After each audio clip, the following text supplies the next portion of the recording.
Isang kinaiinisang kontrabida sa pelikula na may mapangasar na mukha. Isa din itong nangungunang kagawad ng kanilang barangay sa Quezon City. Binawian siya ng buhay noong siya ay gumaganap sa kanyang tungkulin. Halika at ating alamin ang ilan pang bahagi ng buhay ni Rodolfo Boy Garcia dito lamang sa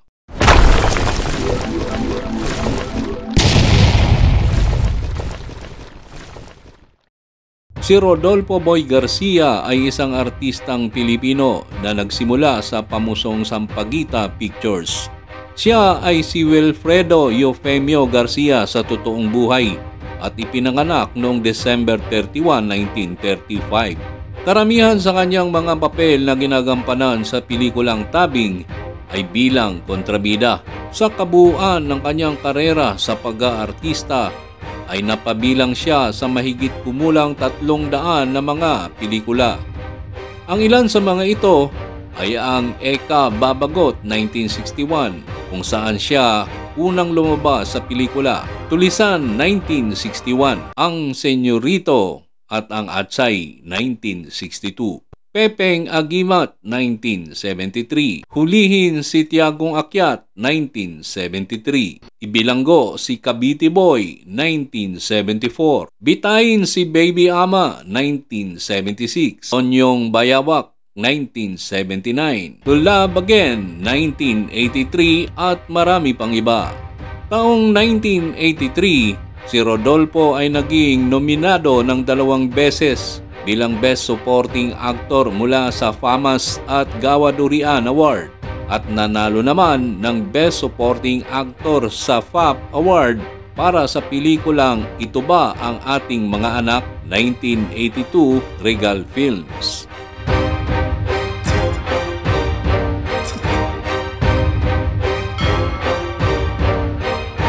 Ang unang asawa ni Rodolfo ay si Zenny Zabala na naging bulag at nagkasakit at pumanaw sa edad na 80 noong August 8, 2017. Ang kanyang pangalawang may bahay ay si Lucita Soriano, isa ring veteranang artista.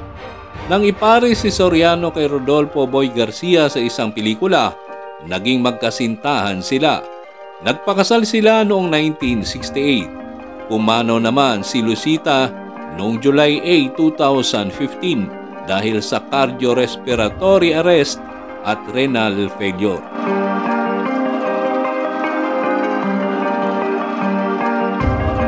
Ang kanilang mga anak ay sina Marco Polo na dating child actor, isang miyembro ng Dutch Entertainment na pumanaw naman noong March 5, 2010 dahil sa liver cirrhosis, at Gary Clint Andriano Garcia na isang federal employee sa Texas. Si Rodolfo Boy Garcia ay pumanaw noong July 18, 1997 alas 9:45 ng gabi sa edad na 61, ilang minuto bago dumating sa Malbar General Hospital sa Commonwealth Avenue, Quezon City.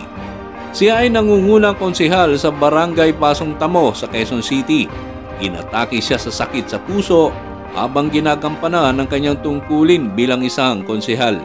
Sa kanyang mga pelikula ay tunay na kinaiinisan siya ng mga manunood dahil sa kanyang papel na kontrabida sa maraming mga bigating bida tulad ni Fernando Poe Jr., Rudy Fernandez, Ramon Revilla at marami pang iba. Kung siya ay masamang tao sa kanyang naging mga pelikula, kabaliktaran naman ito sa tunay na buhay. Isa siyang masigasig at matulungin sa kanyang mga nasasakupan. Shout out kay Tony Suviga, Jojo at Ashley Yongko, Mel Maricris Marinel, Pabs TV Official, Randy Santisas, Roy Vincent Malayo. Maraming salamat sa patuloy pa rin ninyong panonood. Hanggang dito na lang muna tayo mga kaistorya. Kung inyong nagustuhan ang istoryang ito, maaaring mag-like, comment at mag-subscribe sa ating munting channel.